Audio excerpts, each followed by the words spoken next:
E nós começamos a semana passada com a exposição do livro de Samuel. Peço que todos abram em 1 Samuel capítulo 2. O nosso irmão Fernando pregou o capítulo 1 todo para nós, semana passada, introduzindo o livro. Lembrando que originalmente 1 e 2 Samuel é um livro só. Então, quando me referir ao livro de Samuel, eu estou me referindo aos dois juntos. E quando a gente quiser especificar, a gente fala 1 ou 2 Samuel. Nós vamos seguir aí esses dois livros, esse um livro que foi dividido em dois, verso por verso, todas as passagens aí na sequência, palavra de Deus para nós. 1 Samuel capítulo 2, verso 1 ao 11, o cântico / oração da mãe de Samuel, da Ana. Após a leitura, eu dizer essa é a palavra do Senhor, e todos que creem respondam com sonoro amém. Nós vamos orar mais uma vez. 1 Samuel capítulo 2, diz assim: Então Ana orou: O meu coração exulta no Senhor, a minha força está exaltada por causa do Senhor. A minha boca se ri dos meus inimigos, pois me alegro na tua salvação. Não há ninguém santo como o Senhor, não há outro além de ti, não há rocha como o nosso Deus. Não faleis mais palavras tão altivas, nem arrogância saia da vossa boca, porque o Senhor é o Deus da sabedoria e julga os atos humanos. Os arcos dos fortes estão quebrados, mas os fracos são revestidos de força. Os que tinham com fartura agora trabalham por comida, mas os famintos não passam mais fome. Até Estéril teve 7 filhos, mas a que tinha muitos filhos se enfraqueceu. O Senhor é quem tira a vida e a dá, faz descer a sepultura e faz ressurgir dali. O Senhor faz empobrecer e enriquecer, abate e também exalta. Levanta o pobre do pó, ergue o necessitado do monte de cinzas, para fazê-lo sentar-se entre os príncipes, para fazer herdar um trono de glória, porque as colunas da terra são do Senhor, estabeleceu o mundo sobre elas. Ele guardará os pés dos seus santos, mas os ímpios ficarão mudos nas trevas, pois não é pela força que o homem prevalecerá. Os que lutam contra o Senhor são despedaçados, trovejará desde o céu contra eles. O Senhor julgará as extremidades da terra, e dará força ao seu rei, e exaltará o poder do seu ungido, do seu Messias. Então Eucana voltou para casa em Ramá, porém o menino ficou servindo ao Senhor, supervisionado pelo sacerdote Eli. Essa é a palavra do Senhor. Amém? Vamos orar mais uma vez? Senhor, estamos diante da sua santa palavra, que é viva, eficaz, pura e eterna. Não é nem moderna, nem ultrapassada, mas permanece para sempre. O Senhor fala conosco e tem falado ao seu povo desde a criação, e por toda a eternidade a sua voz ressoa em nossos corações. Fale conosco poderosamente na sua palavra, apesar, Deus, da fragilidade dos lábios que falam e que ouvem, e que o falar da nossa boca e o meditar do nosso coração sejam agradáveis na sua presença, Senhor nosso, nossa rocha, nossa salvação. E só serão agradáveis se estiverem em Cristo, a quem o Senhor tem todo o seu prazer. Ele é o nosso tudo em todos, e que o seu Espírito o exalte neste momento, como tem exaltado em todo o nosso culto e em toda a nossa vida diante de Ti, pela sua graça e misericórdia. Fale conosco, Senhor, em nome de Jesus. Amém. Irmãos, eu quero lembrar vocês que o livro de Samuel ele faz parte de um conjunto de 4 livros do Antigo Testamento que os judeus entendem ser livros proféticos. Então, na Bíblia hebraica, nós temos 4 livros que são chamados de profetas anteriores, que é Josué, Juízes, Samuel e Reis. E nós já pregamos todo o livro de Josué, todo o livro de Juízes, nós terminamos, e agora nós vamos começar Samuel. E todos esses livros, eles não são histórias apenas, não é apenas uma coletânea de fatos de um povo antigo, lá no Antigo Oriente Próximo, no caso de Israel. Não, é uma história teológica, uma história profética, que está apontando para frente, e a história que eles estão contando, a gente chama de história deuteronômica, porque eles estão pegando o Deuteronômio, o livro de Moisés, pegando toda a profecia que Moisés coloca ali para Israel, e estão mostrando como que Deus está cumprindo a palavra dele, que ele falou através de Moisés. E a palavra de Deus para Moisés foi: Moisés, quando você morrer, o meu povo inevitavelmente vai se desviar, eles vão quebrar a aliança que eu fiz com eles no Sinai, e eu vou puni-los com o exílio, eu vou mandar eles para fora dessa terra. Mas no exílio, Deuteronômio 30 vai dizer que Deus vai circuncidar o coração deles e vai restaurar o seu povo. E quando Deus restaurasse esse povo, nova criação surgiria disso tudo. Deus lidaria com o pecado de uma vez por todas. Então, o livro de Josué mostra essa entrada deles em Canaã. É um livro muito positivo, é um livro que eles estão obedecendo a Josué ali. Mas a gente viu em vários meses que o livro de Juízes, Israel cai num declínio moral absoluto.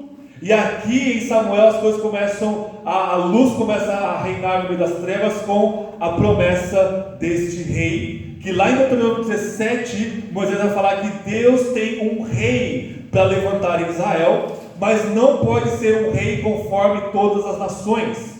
Como é que é um rei conforme todas as nações? É um rei autônomo, é um autocrata, é alguém que governa a partir do seu próprio umbigo e dos seus próprios caprichos.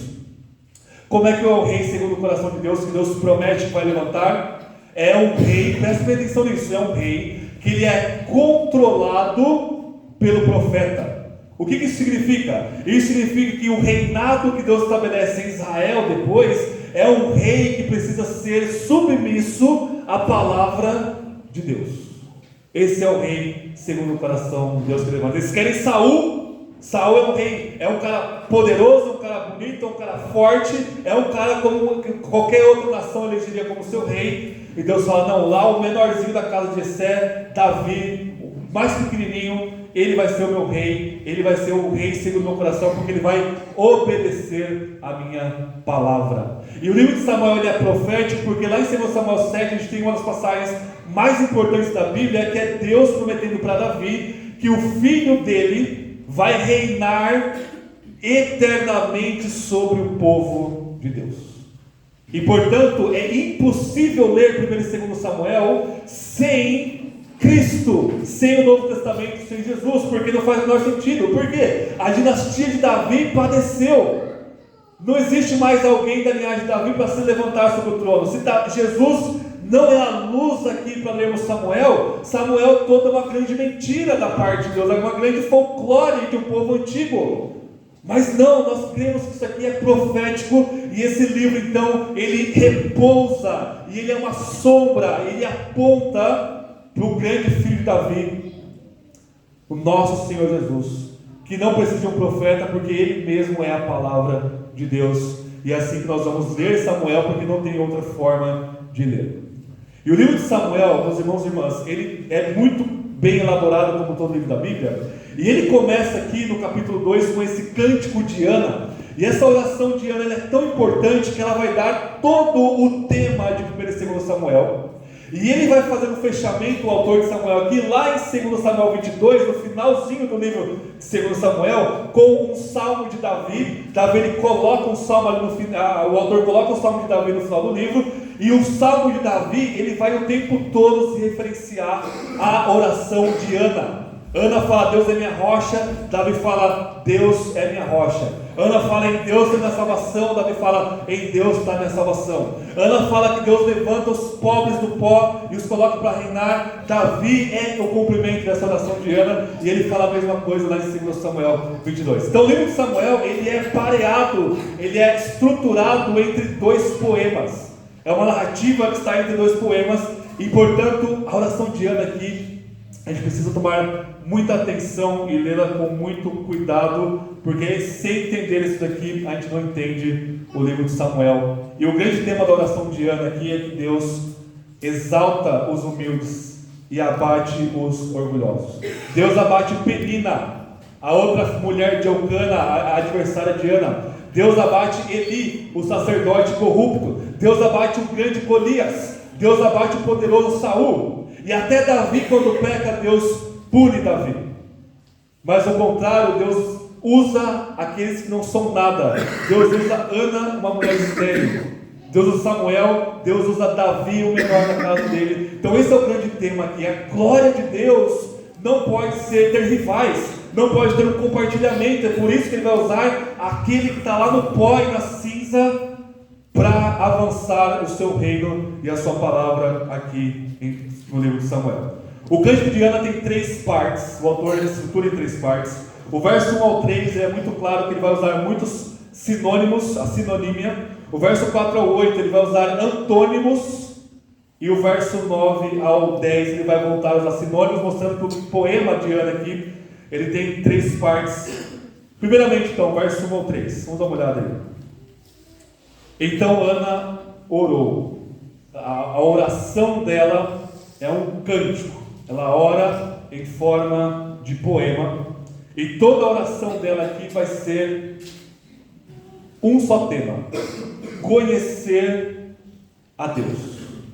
Esse é o ponto dela aqui. E esses são os 3 pontos que nós vamos ver nesta manhã. O que nos transforma, o que muda em nós quando nós conhecemos a Deus? O que mudou em Ana quando ela foi para o templo e Deus concedeu um filho a ela? Deus ouviu as orações dela e ela realmente conhece o Senhor? O que mudou nesta mulher antes estéril e agora grávida? E a Ana vai dizer: gente, muda tudo em nossas vidas.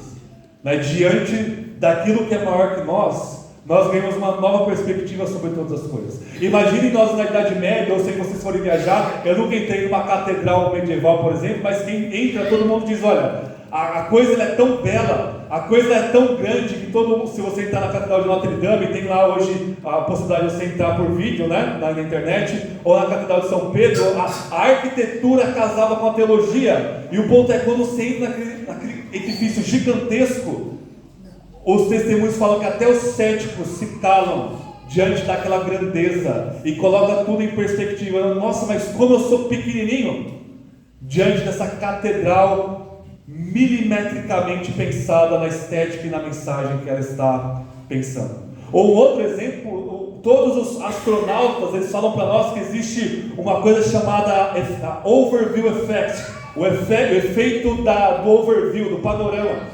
Eles dizem que quando eles estão lá na estratosfera ou até um pouco acima, quando eles olham para a Terra e eles veem aquela grande imensidão azul, eles têm o seguinte, eles mudam a vida deles. Eles falam: eu sou tão pequeno diante do mundo, e o mundo é tão pequeno diante do universo, é tão frágil, é tão nada aqui diante do universo, que diante da grandeza, a experiência do efeito do panorama que os astronautas têm, eles falam que é transformador para a vida toda deles. Então Deus nos fez assim. Deus nos fez para que diante de algo maior do que nós, isso coloque a nossa perspectiva de um outro ângulo, lá embaixo, como se não fôssemos nada, porque não somos nada mesmo.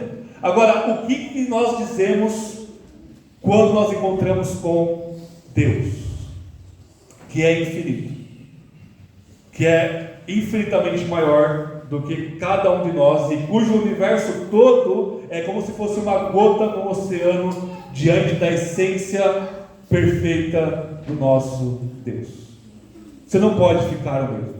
Você não pode vir para a igreja e sentar numa cadeira e falar que está assistindo um culto. Deus nos condene se usarmos essa palavra. Ninguém assiste um culto. Diante da grandeza de Deus, nós estamos aqui para adorá-lo ativamente em fé e obediência. Ninguém fica vislumbrado com migalhas aqui que o mundo nos coloca, quando nós estamos no banquete da visão pela fé da glória do nosso Deus na face de Cristo Jesus. E é isso que Ana vai colocar para nós. Do verso 1 ao 3, Ana vai colocar para nós que, presta bem atenção, primeiro ponto: conhecer a santidade salvadora de Deus gera em nós uma alegre humildade. Eu vou repetir. Ana, ela conhece a santidade de Deus, e ela vai dizer de forma muito contra-intuitiva que essa santidade de Deus, ela está em prol da salvação do seu povo. Então é uma santidade redentora, é uma santidade que nos salva, por mais estranho que isso seja, porque a santidade contra pecadores, ira e fogo é o que se espera, mas Deus, por ser santo, Ele nos salva, e ao fazer isso quebra nós em 1 milhão de pedaços, e gera uma humildade e uma alegria em cada um de nós. Vamos ver o verso 1. Ana orou: meu coração exulta no Senhor. Ela está tomada de alegria aqui, ela está exultante em Deus. A minha força está exaltada por causa do Senhor. A minha boca se ri dos meus inimigos, pois me alegro na tua salvação. Então toda a alegria de Ana aqui não está em ter um menino, em ter Samuel, não está em passar do estado de estéril para grávida, não está na humilhação de Penina, a sua adversária, mas está na salvação que Deus proporciona para ela. Ela se encontra com Deus, ou antes, Deus se encontra com essa mulher estéril aqui, no meio da época dos juízes, no meio de uma época de caos, e ela irrompe em louvor a Deus aqui. Ela irrompe em gratidão a Deus. Ela fala: estou alegre, eu exulto, porque Deus me salvou, pois me alegro na tua salvação, na salvação de Deus. Essa é a alegria de Ana.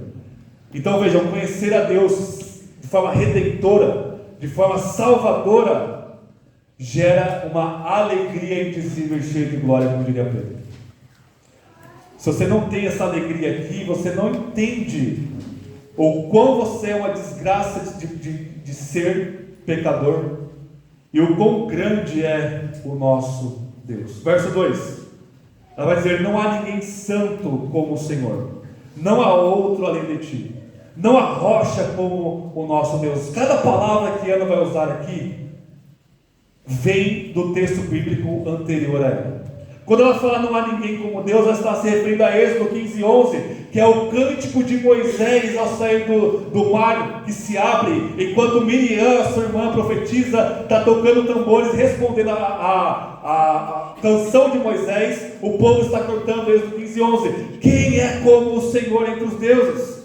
Quem é como Yahvé, poderoso em santidade, admirável em louvores e capaz de fazer muitas maravilhas? Ninguém é como Deus. Deus libertou Israel do Egito, Deus salvou Ana aqui, é o mesmo Deus, não há ninguém como Ele. E ela vai dizer, a teologia dela aqui é muito profunda. O John Piper vai dizer que uma teologia fraca gera mulheres fracas, e uma teologia forte gera mulheres fortes, e o mesmo se aplica aos homens.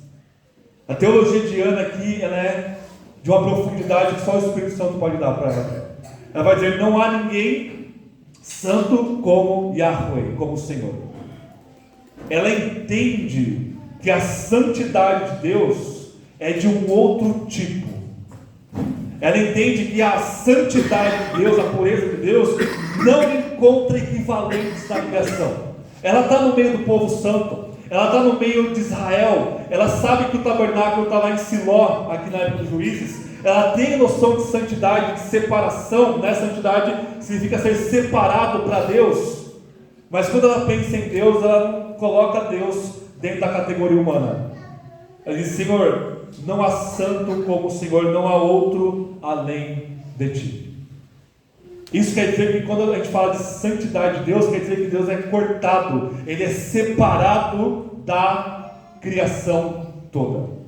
Não há equivalentes ao nosso Deus. Ele não é um de nós, só que maior. Ele não é como nós, só que mais poderoso. Não, Ele é outro tipo de ser, cuja essência nenhum de nós pode compreender e jamais compreenderá. Se juntasse todos os intelectos dos homens e das mulheres, dos anjos do céu, não chegariam perto, mais do que um carrapato diante de um mundo de granito, da essência absurda do nosso Deus, que é eterno, Ele nunca teve começo, que é infinito, Ele não tem limites, onipotente, onisciente, onipresente. Não há ninguém como o nosso Deus.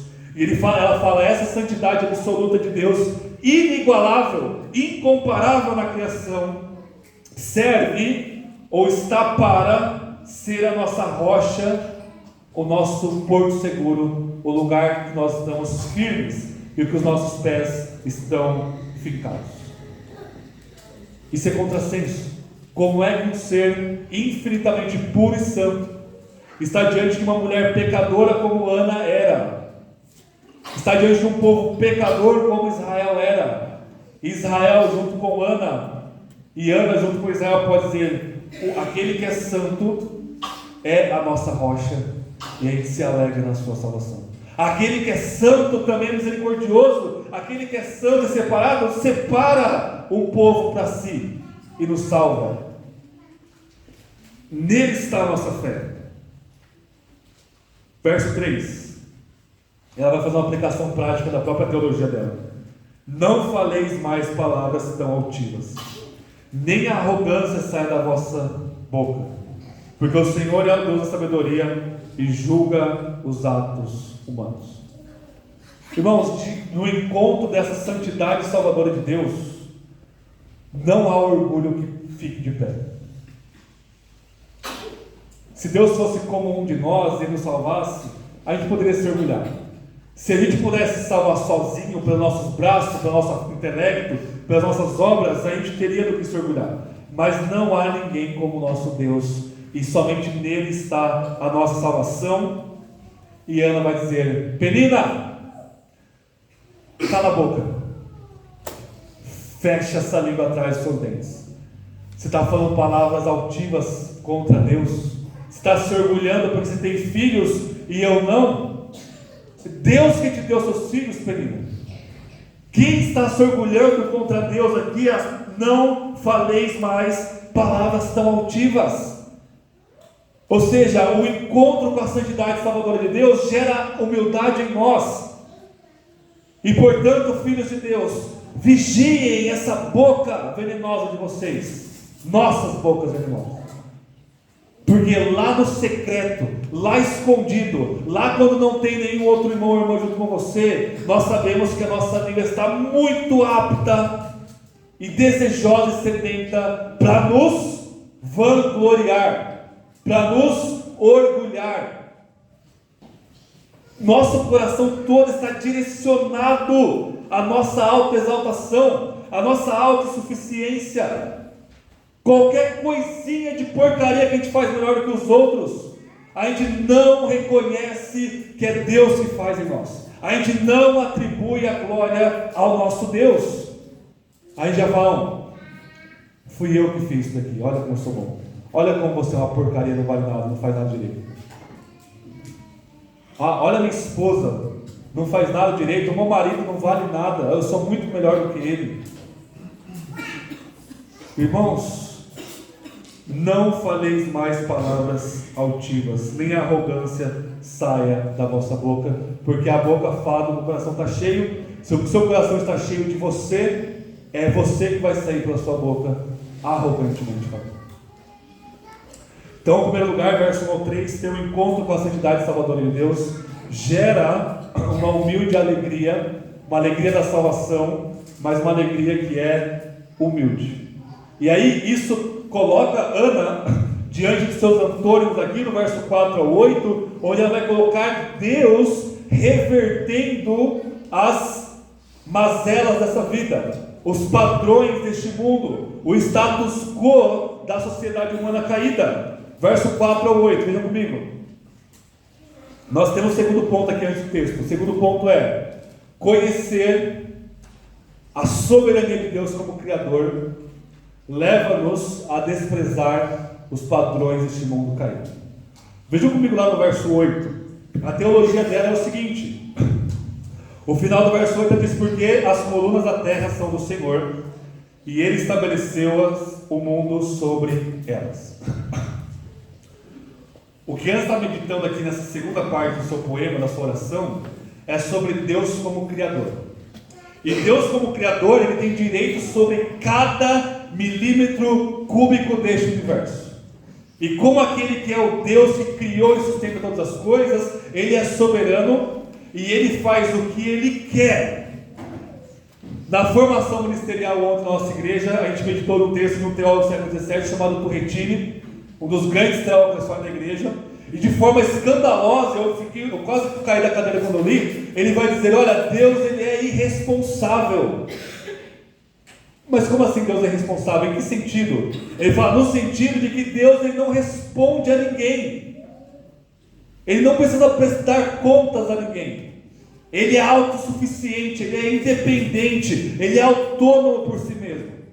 Ele não deve explicações de nada do que ele faz para nenhuma criatura no céu ou na terra. Vamos ver o verso 4 aqui. Obrigado, filho. Verso 4, 1 Samuel 2, diz assim: os arcos dos fortes estão quebrados, mas os fracos são revestidos de força. Então a primeira coisa que Deus faz aqui é acabar com a força do forte e aumentar a força do fraco. Verso 5: os que tinham com fartura agora trabalham por comida, mas os famintos não passam mais fome. Então, conectado com a força que Deus abate, está a fartura de comida. Naquela época, se você era forte, você caçava mais e tinha mais comida em casa, tinha uma vida mais esbanjosa. E Ana está falando que Deus pode tirar a comida da sua mesa a qualquer momento, e pode mandar um anjo do céu trazer um pão na sua casa a qualquer momento também, se estiver passando fome. Ele inverte os status aqui. Agora que vem a situação dela, ela vai dizer, ainda no verso 5: até a estéril teve 7 filhos, mas a que tinha muitos filhos se enfraquece. Essa é a situação dela aqui, ela é estéril, e agora Deus reverteu a situação dela. E ela está refletindo nisso. A Ana está pensando como é que Deus, ela tem uma teologia da reversão, como é que Deus, em sua soberania como Criador, Ele vai invertendo tudo neste mundo, porque tudo neste mundo está o quê? Invertido. Isso que o pecado faz. O pecado ele traz o caos, ele vira de ponta cabeça a ordem de Deus, e portanto Deus tem todo o direito de virar isso de ponta cabeça de novo, sem a menor explicação para ninguém. Só que, vejam bem, Ana sabe que existe um ponto alto do caos. Existe uma coisa que é o clímax da desordem, do pecado. E ela sabe que se Deus está revertendo a força do fraco, a comida de quem tem muito, a estéril com filhos, Ele está revertendo os efeitos do pecado.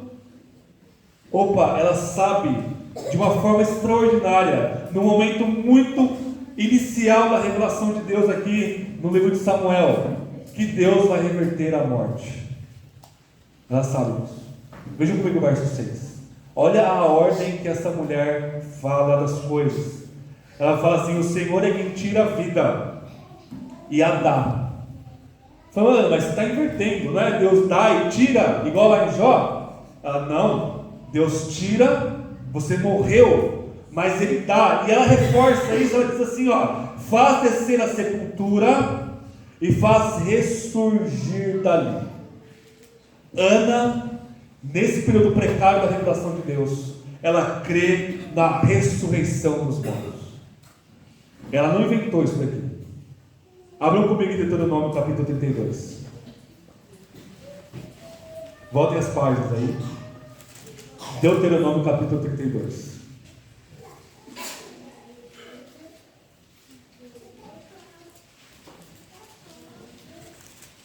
Deuteronômio capítulo 32, verso 39.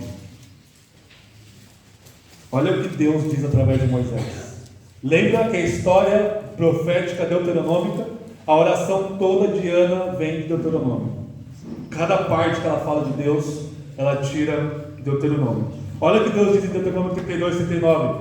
Vejam agora que eu sou, e não há outro Deus além de mim, que é o que Ana falou no começo. O que Deus faz? Eu faço morrer e faço viver. Eu firo e eu curo, e não há quem possa livrar-se da minha mão. Moisés cria na ressurreição dos mortos. Moisés é de Deus, ele fere e ele cura, ele tira a vida e ele volta a dá-la.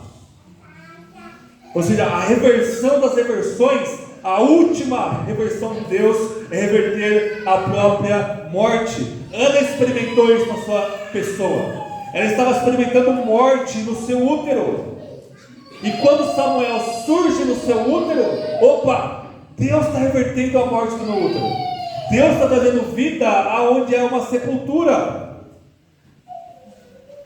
E Ana estende isso lá para frente e diz: Deus faz descer a sepultura e faz ressurgir dali. E isso se cumpre, nós sabemos, no nosso Senhor Jesus. Ele venceu a morte, Ele ressuscitou dos mortos, como o primeiro da nova criação a ressuscitar dos mortos, e Ele é a esperança de que no final, quando Ele voltar, Deus vai acabar com o nosso último inimigo, que não é Penina, que não é Golias, que não é Saul, mas é a própria morte. E ela vai dizer no verso 7 e 8: o Senhor faz empobrecer e enriquecer, abate e também exalta, levanta o pobre do pó, ergue o necessitado do monte de cinzas, para fazê-lo sentar-se entre os príncipes, para fazê-lo herdar um trono de glória, porque as colunas da terra são do Senhor, e Ele estabeleceu o mundo sobre elas. Ana, ela está pensando no quê? Ela está pensando em Adão aqui. Adão é o protótipo. Adão é aquele que Deus fez do pó da terra. Lá do pó, Deus pega... Eu já falei isso para você em outra pregação, né? Deus está preparando o cenário lá em Gênesis 1 para criar a criatura mais poderosa, para criar a criatura que vai reinar sobre todas as outras, para criar a criatura única, que Ele vai chamar de minha imagem e semelhança. Ele cria primeiro os grandes animais da terra, os grandes animais do céu, os grandes animais dos mares. E a expectativa é: quem que vai ser essa última criatura, a coroa da criação? Quem que vai ser esse? Vai ser muito alto, ele vai ser muito poderoso, ele vai ser muito forte. Aí Deus começa a fazer. Ele pega o pó da terra e faz uma criaturinha ali, ridiculamente pequena e fraca. Adão e Eva. O que ele faz com Adão e Eva? Coloca no trono da criação. Você é rei e rainha da criação.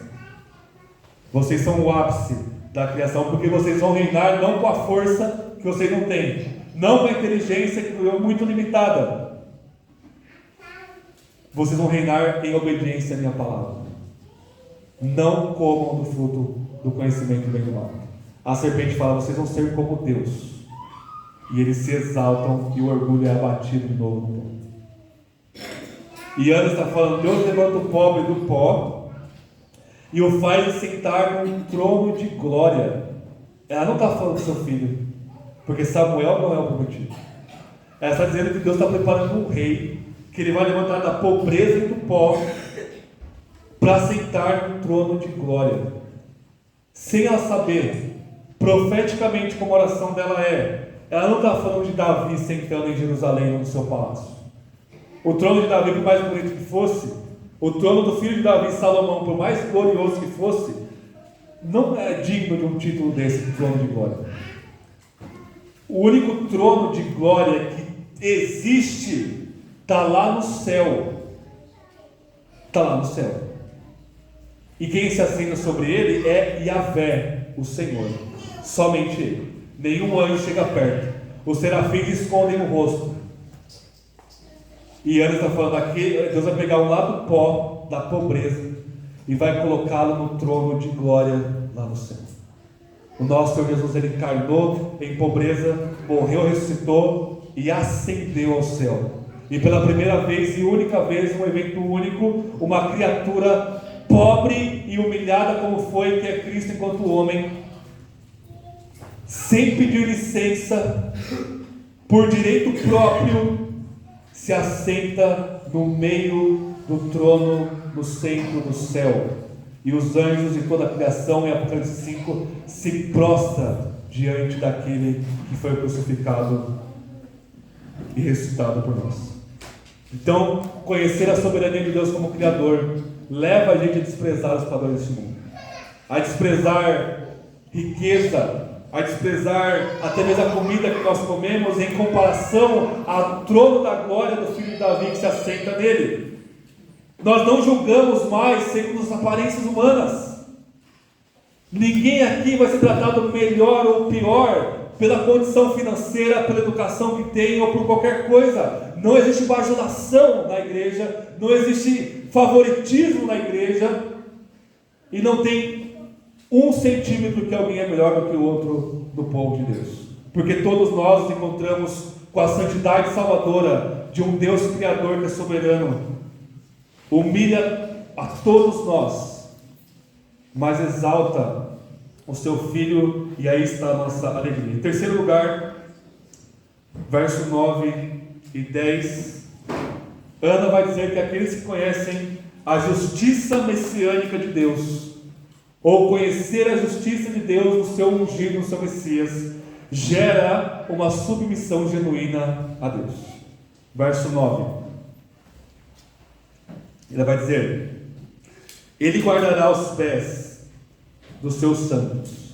Isso aqui possivelmente é uma alusão a Gênesis 3,15, quando a serpente ela quer abocanhar o calcanhar do filho da mulher, do santo de Deus, daquele que tem a promessa de salvação. Deus está falando que Deus vai guardar os pés dos seus santos. A perseguição vai vir, a tristeza e a esterilidade veio sobre Ana, mas ela está guardada por Deus de forma definitiva.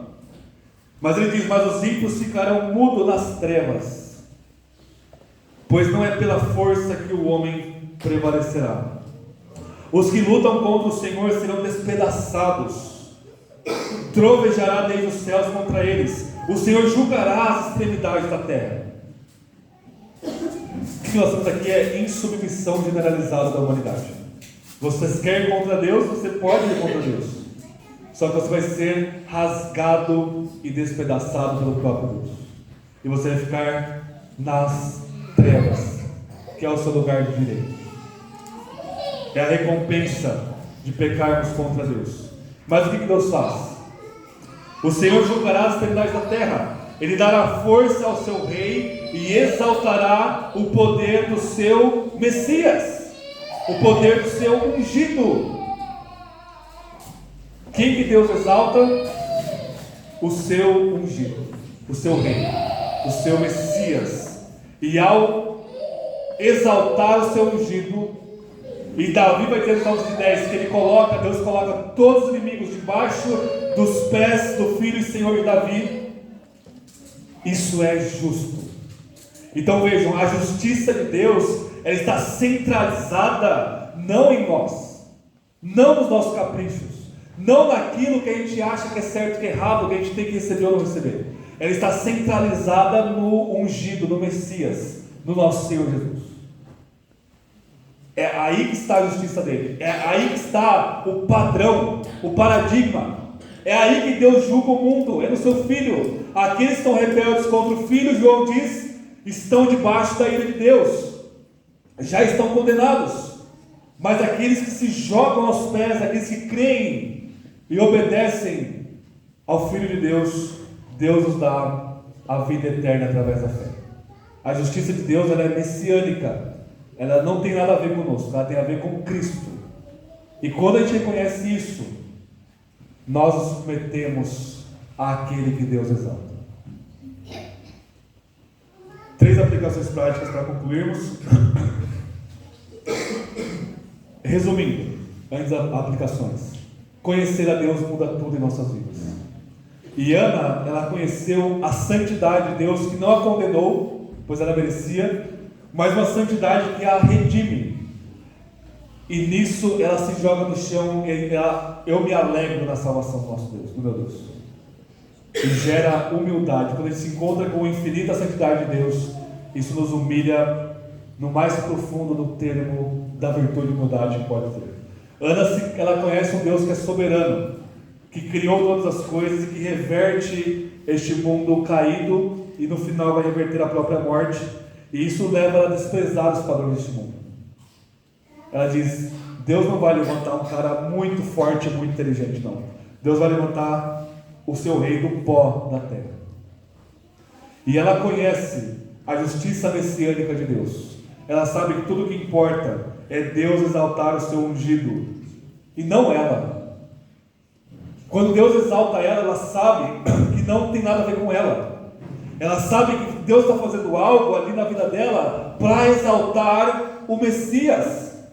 E exatamente, Samuel, ele vai guiar ali Davi, ele vai ungir Davi, e essa é a alegria de Ana, essa é a submissão dela ao plano de Deus de exaltar o seu ungido. 3 aplicações práticas para nós concluirmos. Primeiro, Ana ela louva a Deus pelo aquilo que Deus é, e não por aquilo que Deus deu para ela. A bênção, ela fez com que Ana caísse em si, fez com que Ana conhecesse a Deus, mas ela não fala em primeira pessoa, Deus me deu um filho. Ela olha no modo geral e fala, Deus dá filho para as estéreis, da qual ela está inserida, mas ela não está se centralizando ali. Ela não louva a Deus apenas por suas dádivas, mas por aquilo que Deus é. Toda oração dela aqui é uma oração teocêntrica, é uma teologia da mais profunda, bíblica, baseada em Moisés, e ela diz, não há ninguém santo como Deus, Ele é a nossa rocha, Ele é único, Ele tem sabedoria, Ele julga os atos humanos, Ele reverte as condições deste mundo caído, Ele dá vida entre os mortos, e Ele exalta o seu ungido enquanto Ele derrota e despedaça os seus inimigos. Você pode louvar a Deus pelo que Ele é. A gente vê na escola bíblica Abacuque se alegrando em Deus, e Deus vai tirar tudo de Abacuque. Deus fala, é certo, Abacuque, eu vou destruir você, eu vou destruir Judá, eu vou usar Nabucodonosor para trazer a punição. Nabucodonosor vai queimar esse lugar, vai queimar o templo de Salomão, vai levar todo mundo cativo, vai morrer um monte nessa tragédia apocalíptica. Então Abacuque, ele para de perguntar, ele para de questionar Deus, e ele fala, ainda que não tenho nada, que a figueira não floresça, que a videira não dê seu fruto, que não haja alimento nos campos, eu me alegrarei em Deus. Louvar a Deus na fartura, meus irmãos e irmãs, é muito fácil, mas Deus vai tirar tudo de nós e nos levar no lugar que nós só temos uma coisa, Cristo. E aí então, aí vai dizer, não, Senhor, eu te louvo por tudo que o Senhor é. Pode fazer o que o Senhor quiser comigo, a minha vida é sua, e eu estou aqui apenas para glorificá-lo. Segundo lugar, Deus, ó, todo mundo gosta disso aqui, né? Menos a nossa igreja. Mas Deus exalta os humilhados. Não sou eu que estou falando, né? É Ana, inspirada pelo Espírito. Então a mensagem de Ana basicamente é: Deus vai te exaltar, seu humilhado. Deus, Ele vai te glorificar. Ele vai te dar tudo que você não tem. Amém? Sim, amém, porque é bíblico. Mas a pergunta é: quando que Deus vai dar isso? Quando? Não é amanhã, não é no ano que vem, não é na próxima eleição, é na eternidade. É na eternidade que os humilhados serão exaltados, e que aquele que não tem nada vai ter tudo, e que aqueles que foram humilhados vão ser glorificados pelo próprio Deus, aqueles que foram mortos vão ser ressuscitados e vindicados pelo próprio Deus. Somente lá, nem um minuto antes. Quando Cristo rasgar os céus, opa, agora sim, agora a glória da igreja vai ser incomparável, e a humilhação dos exaltados vai ser também inimaginável no inferno, mas não antes. O que isso diz para nós? O que você tem aqui nessa vida? Uma coisa: humilhação atrás de humilhação. É só isso que Deus tem para você. E aí, você vai louvar a Deus como Ana pelo aquilo que Deus é, e Ele vai dizer: eu não vou te dar nada além de humilhação, porque o nosso coração é absurdamente orgulhoso. Deus humilhando a gente até o nosso último suspiro ainda é pouco, ainda não lida com o nosso pecado do orgulho de forma definitiva, e Ele vai nos amassando e nos esmagando e nos humilhando e nos quebrando, revelando mais nossos pecados, e você não vai ter um dia de glória nessa vida. Vocês me ouviram? Se você é crente, você não vai ter um minuto de exaltação enquanto você respirar nessa vida. Glória ao nosso Deus por isso, porque a glória é somente dele. Aguardemos a nossa exaltação com a glória de Cristo Jesus. Quando Ele é glorificado, aí está a nossa alegria. E não quando você é vindicado, quando você ganha um processo, quando você ganha uma promoção de emprego, quando você ganha filhos. Não. É quando Deus exalta o seu filho na sua vida. E para isso acontecer, João Batista sabia: eu preciso cair, eu preciso diminuir, eu preciso morrer e desaparecer, senão o Cristo não pode ser exaltado, e a justiça de Deus não vai ser entronizada. Em terceiro e último lugar, a espiritualidade de Ana, ela é completamente centrada na palavra de Deus. Vejam, Deus nos deu muitos meios de graça para a nossa espiritualidade, para o nosso crescimento na fé. Deus nos deu oração, Deus nos deu louvores, Deus nos deu a igreja, a comunhão com os santos, jejuns. Mas tem um meio de graça que é o maior, que é o que é central, que sem ele nada dos outros meios de graça vale a pena, que é a palavra de Deus. Quando a gente começa a comparar Ana com o que veio, com a Bíblia que ela tinha, que era Moisés, cada palavra dela vem de Êxodo e Deuteronômio. Isso quer dizer que ela lia Moisés. Isso quer dizer que ela não tinha nada para falar, para orar e para cantar, que não fosse palavra escrita do Deus que ela serve.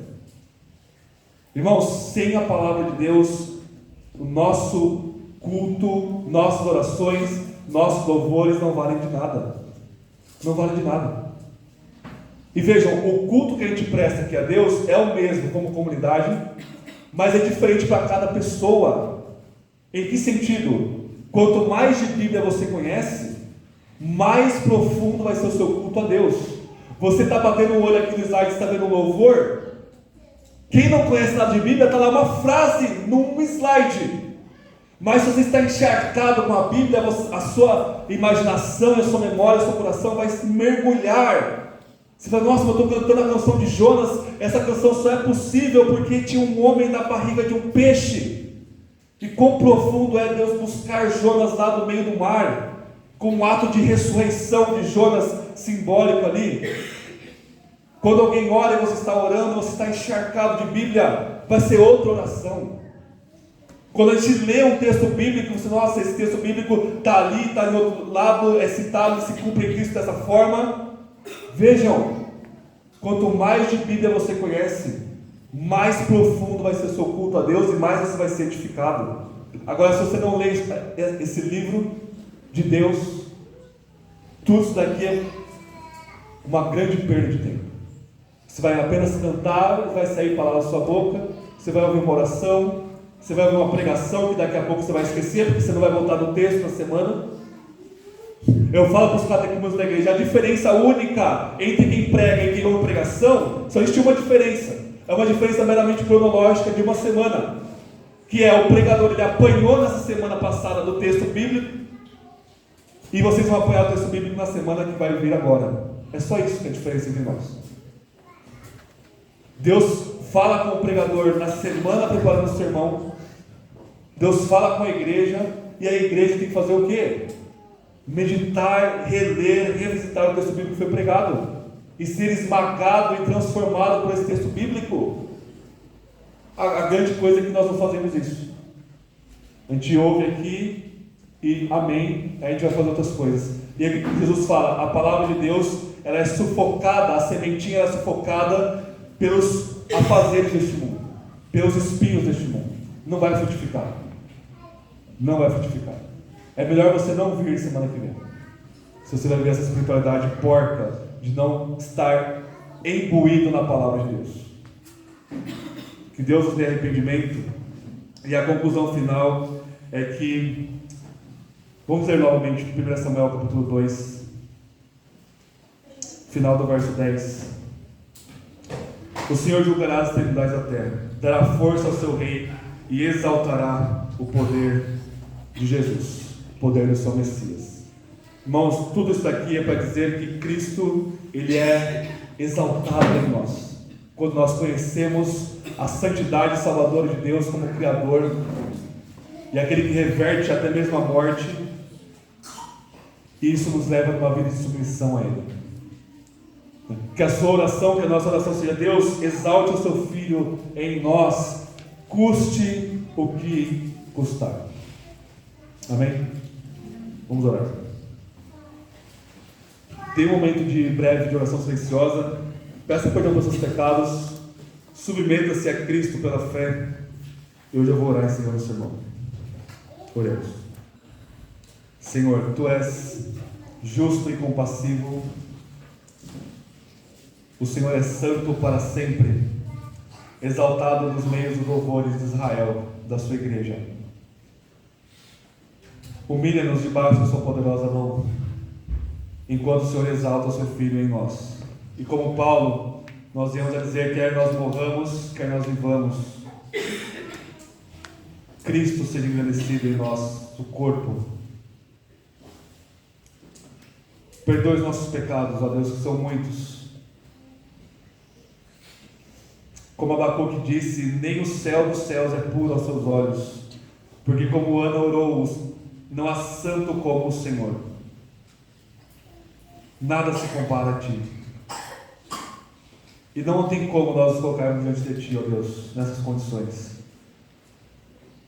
A única condição que o Senhor aceita é nós virmos ao lugar do nosso sepultamento, aos pés da cruz, sermos crucificados com Cristo, para que de lá sejamos ressuscitados com Ele. Como nós lemos hoje: fira-nos, ó Deus, e cura-nos, mate-nos e ressuscita-nos, pelo poder em que o Senhor ressuscitou o Seu Filho dentre os mortos. É o mesmo que habita em nós, gerando vida e vida em abundância. Te louvamos, Senhor, por Cristo Jesus. Em nome dele, amém.